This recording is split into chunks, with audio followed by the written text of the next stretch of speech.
इसको किस नज़र से देखते हैं? जनाब 84 में से मैं ये देख रहा हूँ, ये आतंकवाद बंद नहीं हो रहा है। अरूज पे था उस वक्त,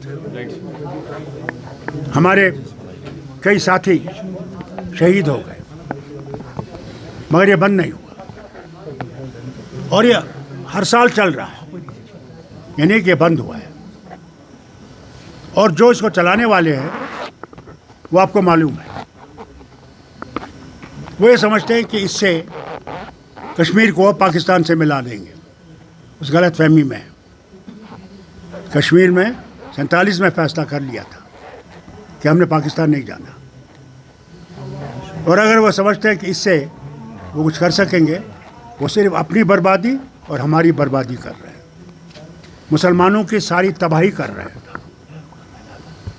उन्हें ये बंद करना चाहिए, क्योंकि अगर ये चलता रहेगा तो एक दिन आएगा जबकि ऐसी लड़ाई होगी जिसमें कुछ नहीं बचेगा।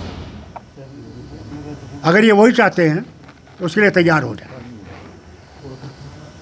क्योंकि जब पानी उस घड़े में भर जाएगा वो और नहीं बर्दाश्त करेगा तो असर वही होगा। उनको देखना चाहिए कि क्या हो रहा है यूक्रेन में, उन्हें देखना चाहिए क्या हो रहा है शाम में,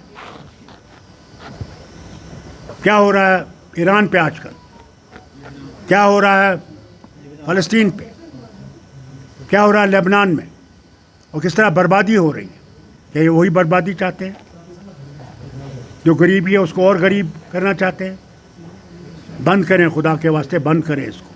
किस तरह से डॉक्टर साहब, अगर सिक्योरिटी पॉइंट ऑफ व्यू को लेकर बात करें, we have seen large number of, जो ये चला रहे हैं उनको सोचना चाहिए, ये उनको सोचना चाहिए। सरकार को क्या करना चाहिए इसको? जो वो जानते हैं। डॉक्टर साहब अभी देखा जाए तो मैक्सिमम जो मीटिंग्स होती है एलजी के साथ, या जिसमें हम सिक्योरिटी पॉइंट ऑफ व्यू को लेकर देखें, मैक्सिमम उमर साहब को अभी तक उसमें शामिल नहीं किया गया, जिस पर तनकीद की जाती है। इस पर आपका देखिए सेना, एलजी जो है वही इस वक्त कमांडर है, सब उन्हीं के पास है। उमर साहब यहाँ नहीं थे जब इन्हें मीटिंग वो दिल्ली में, तो ये कहना कि उनको नहीं बुलाया ये गलत बात है। अगर दूसरी दफ़ा ये मीटिंग बुलाएंगे उमर साहब ज़रूर होंगे, क्योंकि वज़ीर आला है। सर, आज जो प्रोटेस्ट हुआ इंजीनियर रशीद का, उसमें दरबार मुँह को लेकर बात की गई, तो आप किस बात की बात की गई? दरबार मुँह बहाली के लिए वापस कश्मीर सुना है साहब, इंजीनियर रशीद का मेरे बारे में कुछ नहीं, थोड़ा यहाँ हालांकि वो क्या है वो नहीं करता है, वो अपनी ज़िंदगी को आगे बढ़ाना चाहता है, ये चीज़ें कर। सर, ये जो मुझे इसके बारे में कुछ कहने की बहाली की गई, की बात की गई, इसकी बात की बात की गई, दरबार मुँह की बहाली की बात की गई है नेशनल कॉन्फ्रेंस। भैया अल्लाह के वास्ते असेंबली मिलने दीजिए। असेंबली में आप खुद देखिएगा क्या आने वाला क्या नहीं आने वाला। पहले ही आप जंपे मार रहे हैं, छलांगे मार रहे हो, किस लिए? डॉक्टर साहब, जिस तरीके से पहले इलेक्शंस बड़े पीसफुल है, चाहे वो पार्लियामेंट्री असेंबली, उसके बाद सारी चीज़ें नॉर्मल चली, after covering your amendments with the government, उसके बाद हमने देखा कि लगातार स्ट्राइकिंग। क्यों इससे पहले नहीं हुआ? क्या जम्मू में नहीं हुआ, सांबा में नहीं हुआ, वो रियासी में नहीं हुआ? क्यों आप कहते हैं कि आज ही हो रहा है? ये तो चलता जा रहा है, ये कभी बंद नहीं हुआ है। और ये समझे कि ये बंद हो रहा है, नहीं बंद हो रहा है।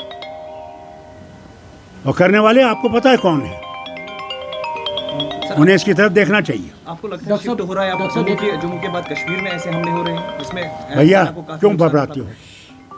हमले होते जाएंगे, हम भी इनका मुकाबला करते जाएंगे, कोई घबराने की बात नहीं। मैं कभी नहीं घबराया हूँ। डॉक्टर साहब, मेरे वक्त में इतना इससे ज़्यादा था, मगर मैं कभी घबराया नहीं, मुकाबला किया, और इंशाल्लाह आगे में मुकाबला करेंगे, इनके दांत खट्टे करेंगे इंशाल्लाह, घबराइए मत।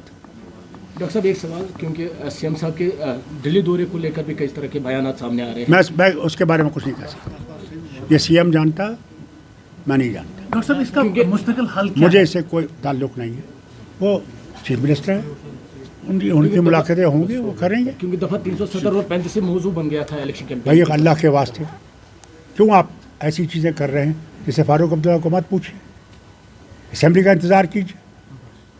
अब असेंबली आ गई, उसमें देखिए क्या होता है। चलिए, अल्लाह हाफ़िज़।